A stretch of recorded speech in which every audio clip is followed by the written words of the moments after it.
quise llamar esta conversación del día de hoy llamados. Y elegí esta imagen porque a veces considero y hemos junto con mi esposa como experimentado que cuando se habla de que alguien tiene un llamado, la persona que tiene un llamado se siente como el muñequito que está ahí sacado con la punta de los dedos, ¿sí? Y entonces eso tiene algunas implicaciones. Y me puse a pensar un poco acerca de el ser llamado, digamos, qué implicaciones tiene. En mi caso personal, cuando yo entendí el tema del llamado, para mí el adoctrinamiento fue específicamente hacia el servicio ministerial como pastor de una iglesia y la sensación de privilegio es casi que permanente y luego ya cuando uno se da cuenta que no lo es tanto, que es un asunto bien complicado, pues entra uno como a considerar muchísimas cosas y hoy, cuando terminemos de hablar, me gustaría que usted quede pensando si usted tiene llamado a qué está llamado, ¿de acuerdo? A qué. Las semanas anteriores hablamos de ser fructífero y que siempre vamos a dar fruto, de alguna u otra manera vamos a dar fruto, y estábamos hablando acerca de Mateo 7, del 17 en adelante, de cómo todo buen árbol da buen fruto, pero el árbol malo da frutos malos. Es decir, siempre vamos a estar dando frutos, siempre. No vamos a ser infructíferos, siempre estaremos dando fruto. Ahora, ¿qué tipo de fruto? Ese es el tema, ¿cierto? Porque dice, no puede el árbol malo, no puede el buen árbol dar malos frutos, ni el árbol malo dar frutos buenos. Entonces, todo árbol que no da buen fruto es cortado y echado en el fuego. Y esto es algo bien interesante porque si la palabra de Dios si el Espíritu de Dios es fuego consumidor, entonces ese fruto que se dé cuando pasa por el filtro del fuego del Señor, entonces, ¿qué va a quedar de allí? Y punto clave, por sus frutos los conoceréis.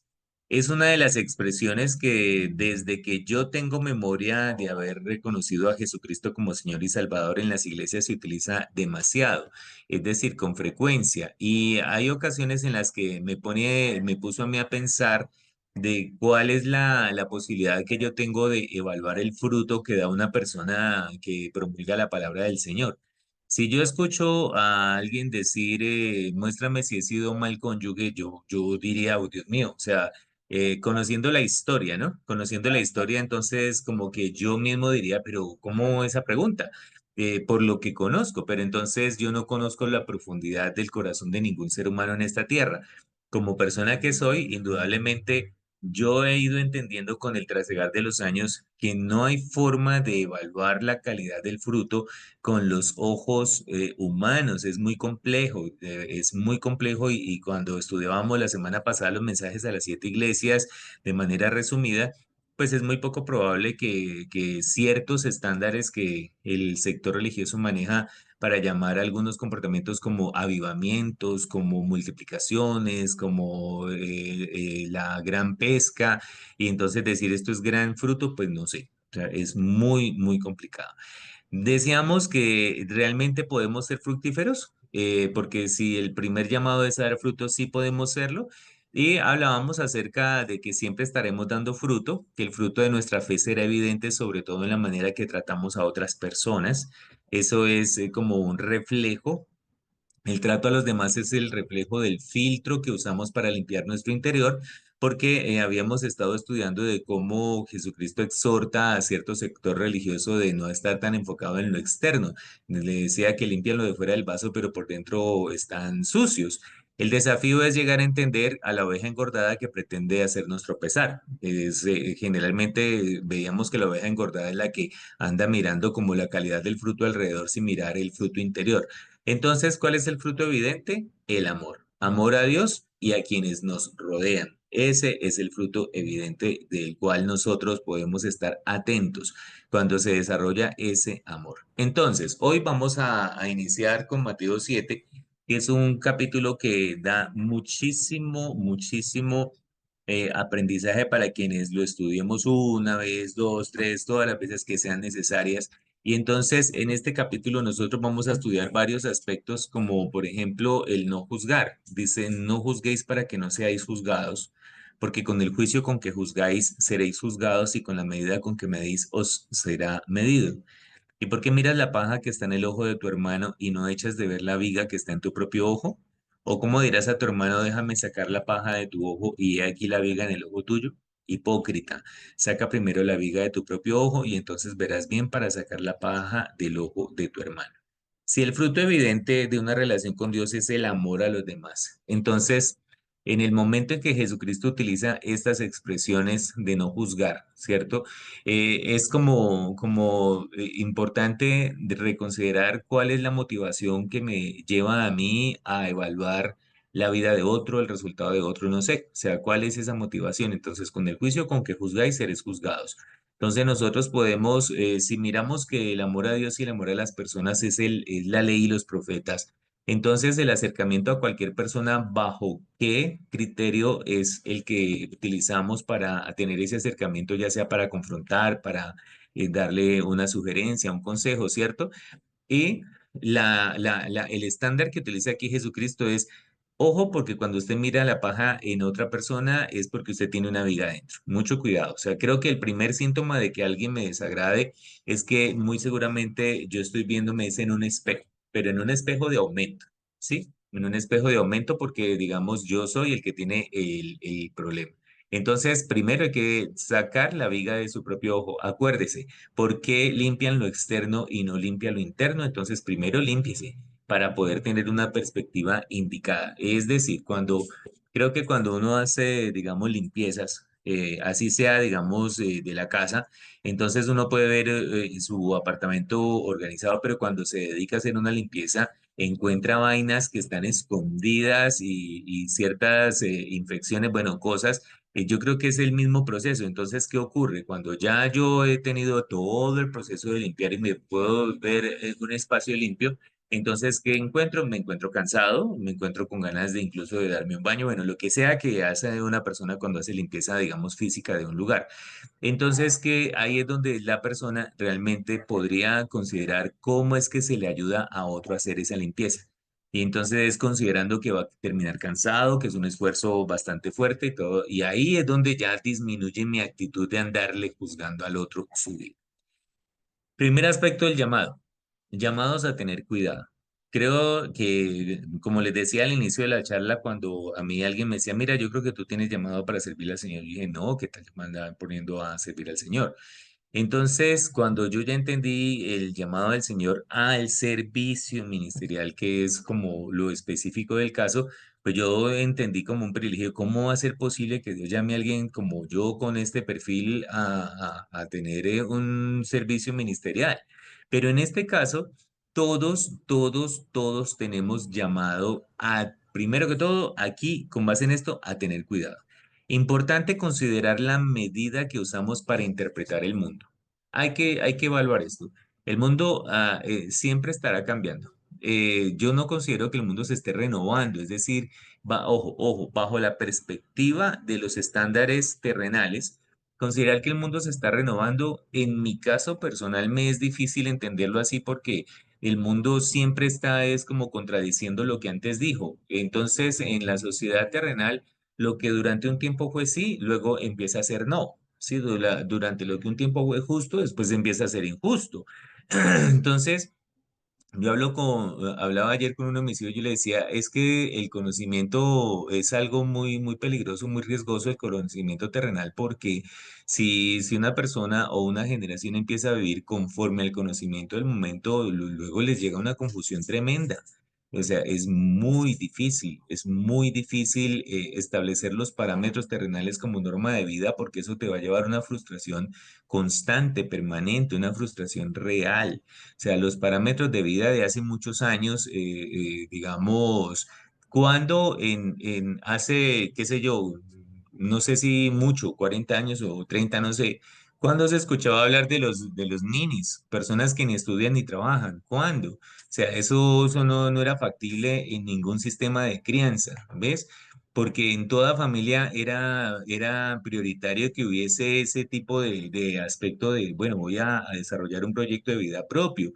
Cuando ya nos vamos a la medida de la cual Jesucristo habla, entonces Él viene hablando durante todo su proceso de confrontación a fariseos, saduceos, todo eso, viene hablando de cuidar. de estar limpiando solo lo externo, porque cuando limpiamos solo lo externo, empezamos a desarrollar una tendencia de juzgar con base en lo que ven nuestros ojos.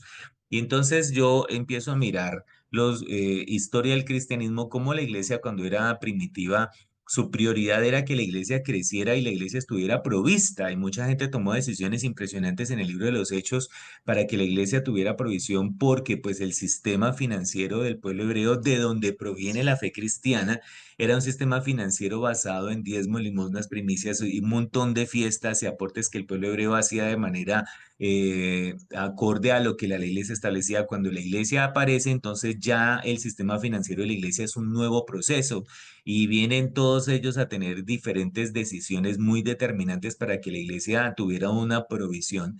Y actualmente entonces existen miles de doctrinas para el tema de cómo la iglesia debe funcionar, y empezamos a mirar aquí, allá y apoyar, porque el acceso al conocimiento lo que genera es envanecimiento en la mayoría de los casos. Era lo que hablaba con uno de mis hijos. Yo le decía, pero es que mira, si vas a vivir con base en el conocimiento que actualmente te presenta el mundo, es muy poco probable que eso sea duradero, porque menos ahora donde todas las posibilidades de evaluación son tan relativas, ya todo es tan diferente.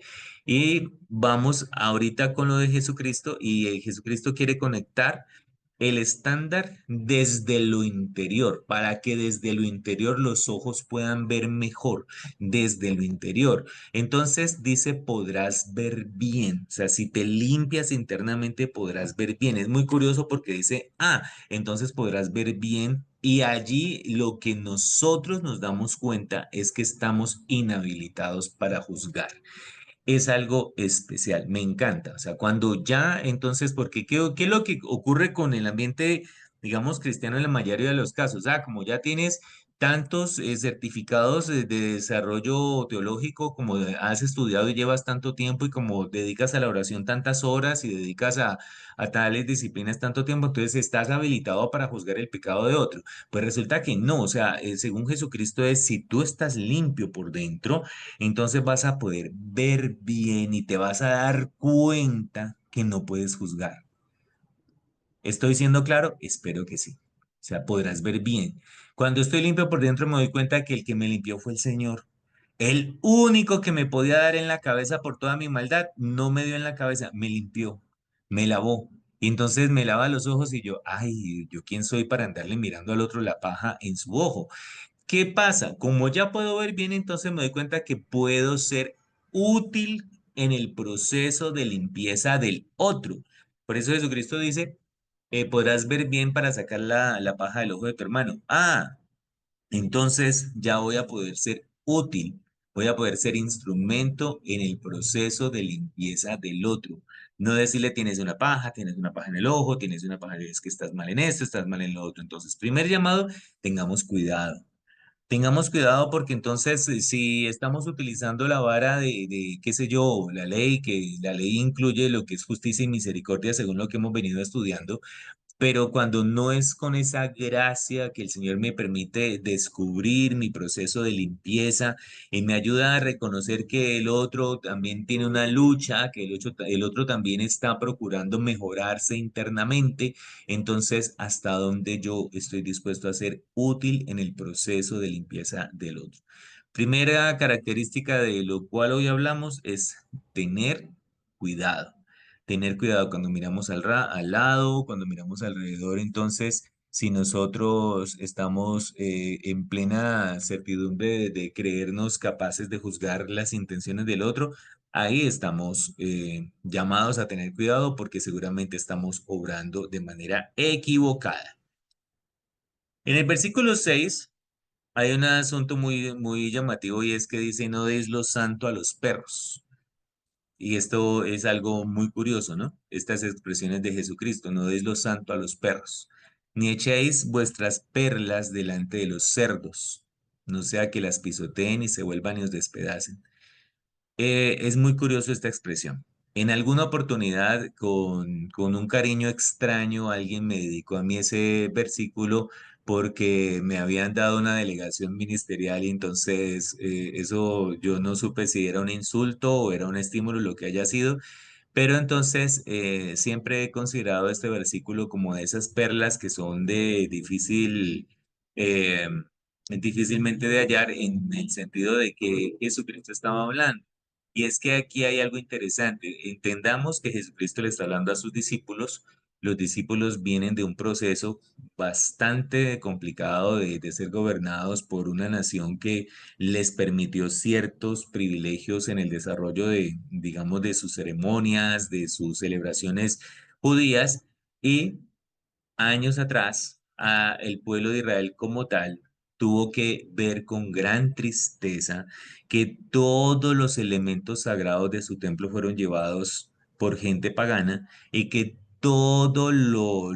las joyas, todo lo que era valiosísimo del templo fue colocado en altares paganos. Entonces Jesucristo casi que les dio un recorderis ahí y les dijo, mire, no den lo santo a los perros, o sea, no tengan cuidado porque la expresión perros y cerdos para el pueblo hebreo es completamente una conexión con lo que es inmundo, con lo que es pagano. Entonces, que el pueblo de Israel haya tenido que ver en algún momento de su historia que sacrificaron un cerdo en el lugar santo, eso es una abominación que ellos llamaron abominación desoladora, porque es un insulto total al desarrollo de sus ceremonias sagradas. Entonces él les está diciendo no lo vayan a dar. Una cosa casi como que ellos lo dieron, ¿por qué? Porque durante siglos y siglos fueron desatendiendo las indicaciones del Señor, entonces llegaron las naciones paganas y se apoderaron de ellos como pueblo de Dios y les tocó ver cosas que para ellos fueron muy vergonzosas en el desarrollo de su fe. Entonces, si nosotros nos miramos desde la perspectiva de qué es lo santo y qué es lo lujoso para nosotros, ¿y cuál sería el equivalente de dar eso a lo pagano, a lo que es, digamos, un sacrilegio? ¿Cómo podríamos nosotros entrar como en una equivalencia? Y es como que, ¿cómo prestas tú tu convicción de fe o tu relación de fe a qué tipo de ambientes, ¿de acuerdo?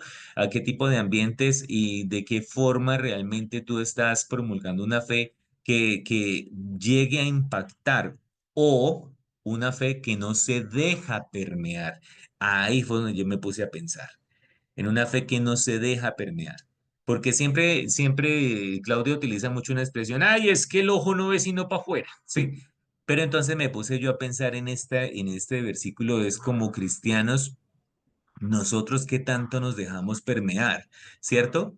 Porque es lo que le pasó al pueblo. El pueblo se dejó permear de costumbres egipcias, persas, babilónicas, se fueron dejando permear y perdieron la autoridad sobre lo que consideraban santo y sobre lo que consideraban joyas preciosas, los tesoros de su templo, lo perdieron. Entonces nosotros como iglesia, ¿cierto? Entonces, ¿cómo nos estamos dejando permear? Yo me sorprendo de la multitud y cantidad de reflexiones, contenidos, autores. Es impresionante cómo cada día hay más expertos en el conocimiento e interpretación de la Biblia. Y entonces yo digo, ¿a qué hora vamos a tener la oportunidad de que Dios nos hable con tanto intérprete de la palabra? Y entonces pienso, ¿será que era lo que Jesucristo veía en su tiempo, que hablaba de ustedes son intérpretes de la ley, bueno, un montón de cosas? Entonces, hasta este momento, yo le puedo decir a usted, tenga cuidado de cómo el Señor lo llama a usted a conservar lo que es santo y lo que es sagrado. Tenga cuidado de dónde y cómo usted lo comparte, con qué debido cuidado. Muy bien. Si continúo aquí leyendo, en Mateo 7 del 7 en adelante, dice, pedid y se os dará, buscad y hallaréis, llamad y se os abrirá, porque todo aquel que pide, recibe, el que busca, halla, y al que llama, se le abrirá. Yo creo que la experiencia de pedir no es fácil para nadie, no es fácil. De hecho, los sistemas educativos enseñan es lo contrario, ¿no? O sea, no muestre el cobre, tenga cuidado que se note que usted está necesitado, ¿no? Tenga cuidado. Pero cuando dice pedir, dice se os dará, ¿cierto? Entonces buscad hallaré, pedir, buscar, llamar, todo esto. Todo el que pide recibe, el que busca halla. Pero él quiere ir conectando estas dos primeras frases con la que está en el versículo 9. ¿Qué hombre hay de vosotros que si su hijo le pide pan, le dará una piedra? Es que ahí es donde él va tocando. ¿Se acuerdan que viene hablando de limpiar el interior? ¿Se acuerdan que viene hablando, por qué mira la paja si usted tiene una viga? Entonces viene de decirles, mire, ustedes tengan cuidado de no mirar la paja porque tiene una viga, de no dar lo santo, lo sagrado, tengan mucho cuidado, pero acuérdense que tienen libertad para pedir, buscar y llamar. Y entonces viene, ¿por qué tienen libertad? Porque es que miren ustedes cómo se portan. Si un hijo de ustedes les pide pan, usted no le va a dar una piedra. O si le pide un pescado, no le va a dar una serpiente. O sea, no, de verdad que no.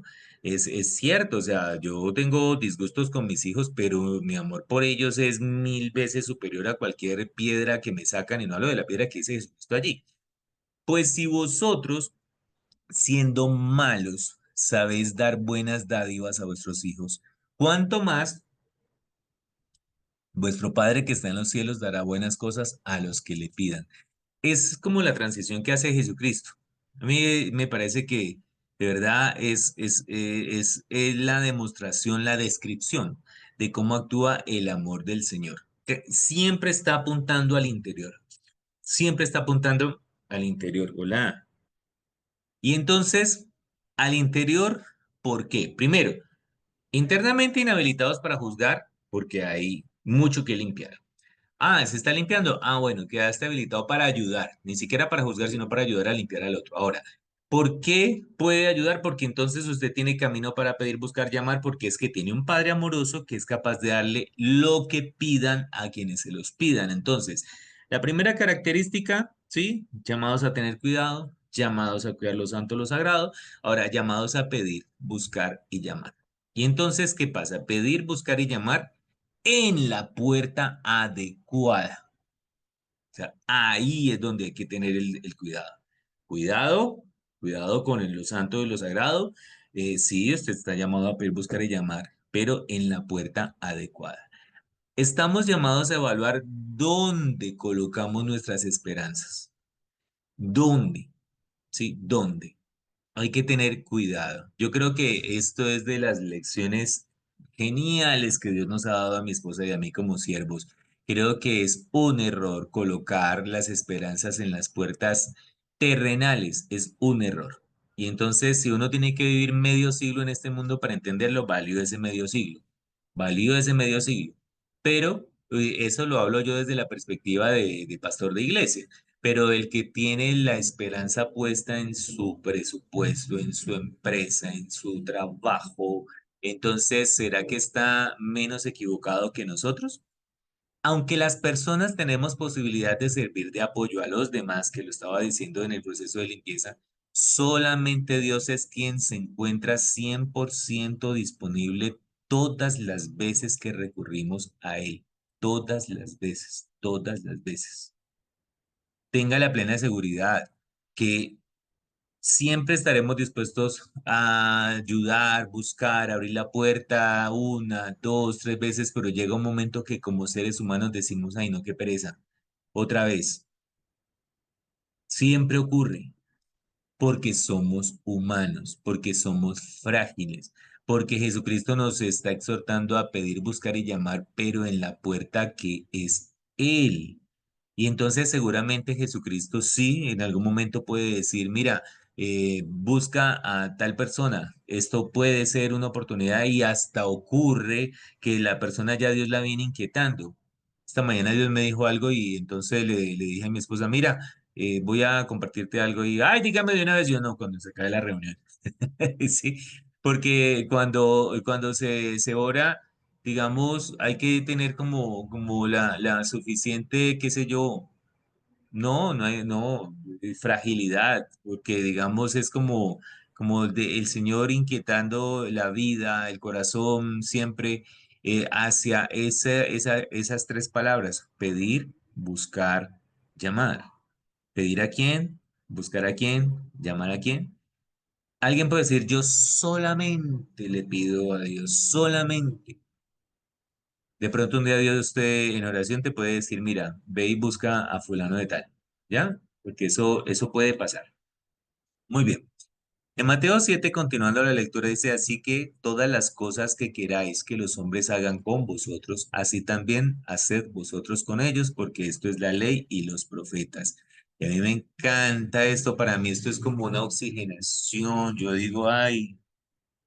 Ah, qué bueno que lo que Jesucristo hace es simplificar el camino para ir al Padre. O sea, qué bueno que nos genera como una ruta sin tanto atajo, será, sin tanto enredo, más bien porque viene hablándonos de tener cuidado, viene hablándonos de aún no estar atentos a lo santo, a lo profano, de tener cuidado de no mezclar esas cosas, de poder tener esa libertad de pedir, buscar y llamar, pero esa libertad de pedir, buscar y llamar se da es cuando yo he permitido que Dios limpie mis impurezas, la viga que hay en mi corazón, cuando ya puedo ser instrumento para que otro también irle ayudando a sacar ese pequeño mugre que tiene. ¿Sabe por qué pequeño? Porque cuando ya yo veo semejantes cochinadas que Dios me ha limpiado, ay, pues entonces lo que otro cometa ya uno no lo va a ver con la misma dimensión que lo ve un religioso.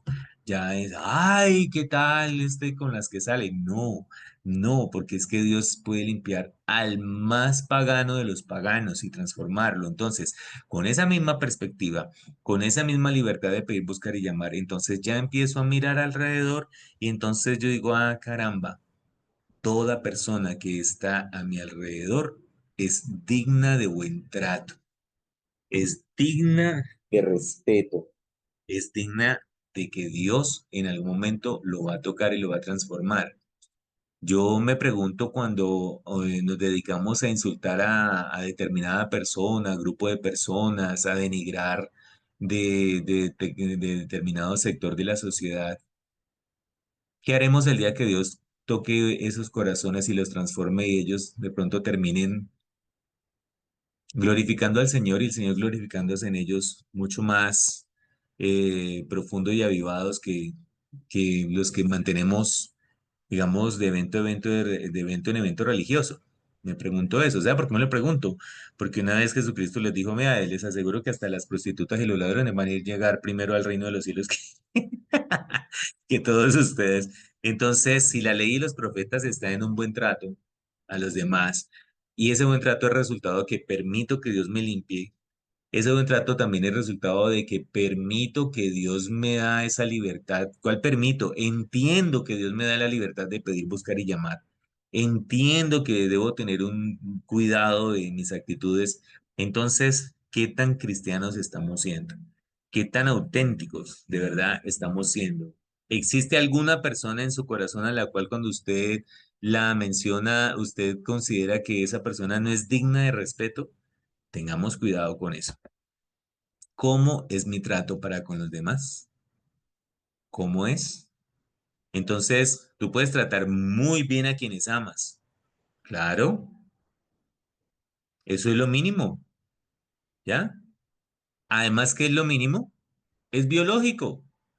Pues si son tus padres y tus hermanos, pues ¿cómo no los vas a tratar bien? Por más que tengan una discusión, pues tienen el ADN en común. O sea, ¿cuál es la novedad? Que usted trate bien a sus padres, a sus hermanos, de pronto hasta tíos y primos. ¿Cuál es la novedad? O sea, ¿cuál es en sí el proceso sobrenatural de tratar bien a quienes llevan tu mismo ADN? ¿Cuál es el proceso? ¿Cuál es? Diferencias, claro, no hay familia que todo el mundo se ame, ay, no, de la misma manera, o sea, siempre habrá diferencias, pero ¿cuál es la novedad? ¿Sí? Entonces, ¿cómo será de triste para los que ni a la misma familia los tratan bien? ¿Sí?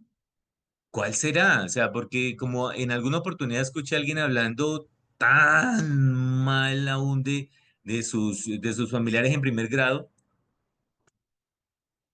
entonces consideraba yo, Dios, qué peligro tener, digamos, ese relacionamiento con alguien que no tenga ese nivel de empatía ni aún con los que llevan su propia sangre, entonces, ¿cuál será la probabilidad de que luego ya pueda tener una apertura hacia los de fuera? Peligroso. Pero qué peligro para los que tienen una gran apertura hacia los de fuera. Hablo de fuera en el sentido de los que son conocidos, vecinos, colegas, y entonces una gran apertura hacia ellos, pero hacia los que son su familia, los trata como a sus zapatos. Entonces yo digo, wow, complicado. Todo lo que usted quiera que los hombres hagan hacia usted es la forma como usted los debe tratar. Porque entonces nosotros tendríamos que considerar esto. Que dentro de tantas cosas de un llamado, si entonces uno le puede decir a alguien, ¿tienes llamado? Oh, qué bien. Pues usted está llamado a tener cuidado, llamado a colaborar en el proceso de limpieza del otro, llamado a tratar bien a todo mundo, a quien lo rodea y a quien no lo rodea, a evaluar cómo trata usted a los demás. Mire, el llamado es a impactar con el amor a los demás. Esa es una parte del llamado que a veces olvidamos. Esa es una parte de ese llamado, o sea, que nosotros de verdad, cualquier persona de alguna manera experimente ese amor. Y entonces yo no lo estoy llamando un amor, ese amor tipo, qué sé yo, artificial, de las mínimas normas de cortesía, o sea, que es algo, ¿cómo es? Protocolario, esas relaciones tipo cancillería. Ahorita que, digamos, hay tantas circunstancias a nivel de Colombia, pues que siempre las han habido toda la vida, eso no es ahorita, eso es toda la vida. Entonces, he dedicado un tiempo a escuchar y a leer cómo se manejan las relaciones diplomáticas entre algunas naciones y me llama mucho la atención, o sea, me parece, el otro día escuché a alguien y yo decía, wow, este personaje de verdad es un diplomático de primera, o sea, increíble cómo procuró el bienestar de algunas cosas y pensé en cómo en el sector cristiano nos falta un poquito de diplomacia, un poquito de respeto por la diferencia, un poquito de respeto por el pensamiento contrario al mío. Es que nadie está obligado a pensar igual que yo, pero ¿por qué? Porque se nos olvida que el trato para los demás refleja cómo la ley y los profetas ha impactado la vida de una persona. En el caso de nosotros, cómo la gracia de Dios ha llenado nuestro corazón. Y Jesucristo entonces, después de todo este proceso, dice, entrad por la puerta estrecha, porque ancha es la puerta y espacioso el camino que lleva a la perdición y muchos son los que entran por ella. Porque estrecha es la puerta y angosto el camino que lleva a la vida y pocos son los que la hallan. ¡Wow! ¡Qué peligro acá! ¿Sí? Aquí ya es más que un llamado, es una decisión. ¿Por dónde va a entrar usted? ¿Por la puerta estrecha? ¿Por la puerta ancha? ¿Sí? Llamados a encontrar la puerta. Entonces, bueno, muy bien, a tener cuidado, a separar lo santo de lo profano, bueno, a tener un buen trato a los demás, a ser instrumentos útiles en la limpieza de otro, pero eso es posible si encontramos la puerta. Estamos llamados a tener cuidado con las corrientes o culturas religiosas que se vuelven populares en la mayoría de personas. Tenga cuidado. Bueno, yo creo que por temperamento casi nunca me ha parecido lo que es popular en ningún aspecto. Es decir, si a 1000 personas les gusta algo, yo ya digo, bueno, yo ya no quiero eso. Y entonces creo que es algo que por temperamento favorece a ciertas personas, a otras en cambio los descresta la multitud, los descresta el popular conocimiento. Pero aquí en Juan 10:9 Jesucristo dice, yo soy la puerta. El que por mí entrare será salvo y entrará y saldrá y hallará pastos. Mira esto, entra por la puerta estrecha y él dice, yo soy la puerta. Entonces entra, pero puede entrar y salir. O sea, es entrar y salir, es hallará pastos. Es decir, no es que apostata y vuelve y va, no, es que hallará pastos. ¿Sí? Entonces es algo interesante todo lo que dice aquí, ¿verdad? En el buen sentido de la palabra, porque hay puertas que se te abren, pero no te quieren dejar salir. Entonces hay puertas que se te abren y pues, tú permaneces aquí, pero nunca cuidadito pues, y si usted sale, ay, no, usted es un inmundo, el leproso más o menos. Cuando encontramos la puerta indicada, obtenemos una verdadera libertad, una verdadera, o sea, no algo que te hace sentir con los grilletes en los pies. ¿Cómo puede una persona encontrar a Cristo y seguir siendo esclavo? ¿Cómo? Ah, de muchas maneras. Te encontraste con Cristo, perfecto. Cristo es Cristo, pero el que te quiere manejar ese conocimiento, entonces te esclaviza a esa persona. O sea, qué triste. Te esclaviza sus sistemas de pensamiento. Qué triste, ¿ya? ¿Cómo puede encontrar una persona a Cristo y seguir siendo esclavo? A veces sigue siendo esclavo de sus pensamientos, de sus malas formas de tratar a los demás, de sus percepciones inadecuadas. Muy triste, muy triste. Juan 15:16 dice, no me elegisteis vosotros a mí, sino que yo os elegí a vosotros y os he puesto para que vayáis y llevéis fruto y vuestro fruto permanezca, para que todo lo que pidierais al Padre en mi nombre, Él os lo dé. Esto os mando, que os améis unos a otros. A mí me encanta de este versículo esa expresión, no me elegisteis vosotros a mí. Todavía decimos, yo reconocí a Cristo, yo tal cosa. Mire, la verdad es que hay una elección y un llamado, elegidos y llamados. Cristo elige y llama con propósitos claros, ¿sí? Ir y llevar frutos. Primero acuérdese, es Cristo el que elige, ¿sí? Primero ir y llevar fruto. Que el fruto permanezca y que como lleva fruto, el fruto permanece, dice, todo lo que pidierais al Padre Él os lo dará. ¿Qué significa? Vida de oración efectiva. Vida de oración efectiva. Prerequisito, amor mutuo. Y si quiere me devuelvo a la pantalla del versículo. No me elegisteis vosotros a mí, sino que yo os elegí a vosotros y os he puesto para que vayáis y llevéis fruto. Vuestro fruto permanezca, para que todo lo que pidierais al Padre en mi nombre, Él os lo dé. A veces nos quedamos es con eso, ¿no? Todo lo que pidierais al Padre en el nombre de Jesús, Él lo dará. Y esto os mando, que os améis unos a otros. Entonces, elegidos para ir, llevar fruto, que el fruto permanezca, que la vida de oración sea efectiva.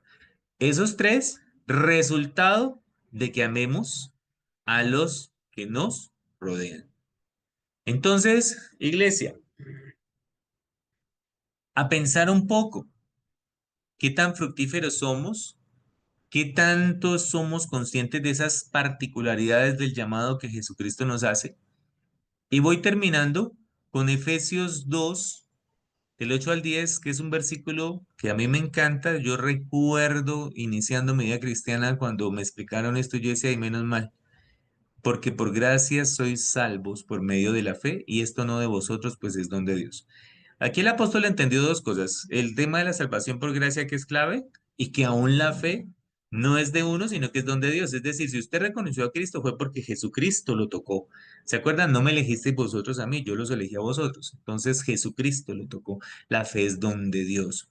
No por obras para que nadie se gloríe. Ah, esto es increíble, ¿sí? Por gracia sois salvos, no por obras para que nadie se gloríe, porque somos hechura suya, creados en Cristo Jesús. Ahora sí, para buenas obras, ¿sí? Entonces, todo esto no es por obras, pero sí para buenas obras.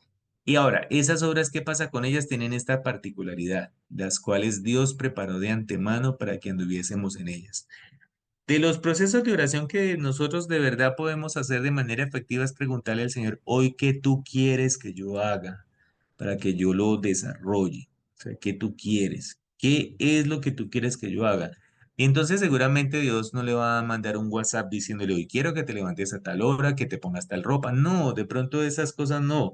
Pero a lo mejor, como usted viene leyendo la Biblia, se va dando cuenta que Jesucristo dice amar a Dios y a quienes te rodean. Entonces, ya vas a ver cómo tratar a fulano, a sultano, perengano, ya vas a ver cómo el amor por su familia, que es vital, es normal, pero si solamente está allí, está limitado, es un amor que tiene que fluir además de allí, y cómo es que alrededor suyo hay personas que de alguna manera también van a descubrir ese llamado, y ya no un llamado como que, ay no, usted es exclusivo, no, es un llamado a impactar alrededor de una forma permanente y realmente trascendental.